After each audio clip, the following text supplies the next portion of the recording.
பகவத்கீதையில் 5வது சாப்டரில் 3வது ஸ்லோகம். ஞேயச நித்ய சந்நியாசி யோ ந த்வேஷ்டி ந காங்க்ஷதி நிர்த்வந்த்வோ ஹி மகாபாஹோ சுகம் பந்தாத் பிரமுச்யதே. இப்போ இதுக்குள்ள அர்த்தத்தை பார்க்கலாம். கண்ணன் சொல்லின்னு இருக்கார், கர்மயோகிக்கும் ஞான யோகிக்கும் ஆத்ம சாட்சா்காரம் கண்டிப்பாக கிடைக்கும் சொன்னார் இல்லையா முந்தின ஸ்லோகத்தில்.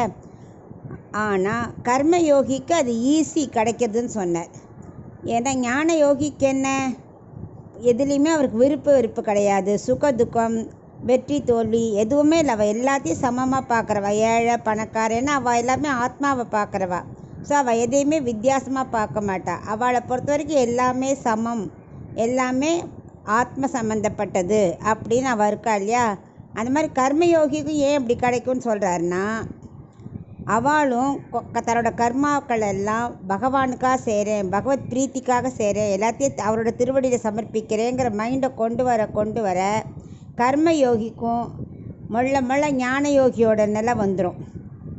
அவனுக்கும் சுக துக்கம் பாதிக்காது, வெற்றி தோல்வி இன்ப துன்பம் எதுவுமே அவனையும் பாதிக்காது. பணக்கார ஏழை எதுவுமே பாதிக்காது. கொஞ்சம் கொஞ்சமாக அவனும் அப்படியே மேலே வந்துடுவான். ஏன்னா அவனுக்கு தெரிஞ்சு போயிடும் எல்லாமே பகவானுக்காக, எல்லாம் ஆத்மா சம்மந்தப்பட்டது அவனும் புரிஞ்சுடுவான்.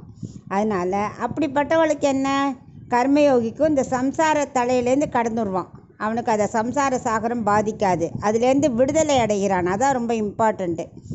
எளிதில் இப்போ ஞானயோகி எப்படி தியானம் பண்ணி கஷ்டப்பட்டு சம்சாரத்துலேருந்து விடுதலை அடைகிறானோ, ஆனால் கர்மயோகிக்கு அதே சம்சார சாகரில் விடுதலை அடைகிறது ரொம்ப ஈஸியாக கிடச்சிரும். அவனுக்கு என்ன பலன் தருமோ அதையே தான் கர்மயோகிக்கும் கிடைக்கும். 2 பேருக்கும் சேம் தான். இவரும் அதே ஞானயோகி நிலையே அடைஞ்சுடுறார், வித்தியாசமே இருக்காது. ஏன்னா கர்மயோகிக்கும் அந்த வெறுப்பெல்லாம் இல்லாமல் துவந்தம் பாதிக்காதுன்னா அந்த ரெட்டை பாதிக்காது. ரெட்டைங்கிறது என்ன, சுக துக்கம் வெற்றி தோல்வி எதுவுமே பாதிக்காது. அதனால் ஸோ ஈஸியான கர்மயோகத்தை பண்ணலாமே, நீ அதில் விடுபட்டுடலாம் அப்படின்னு இதில் போதிக்கிறார் அவனுக்கு.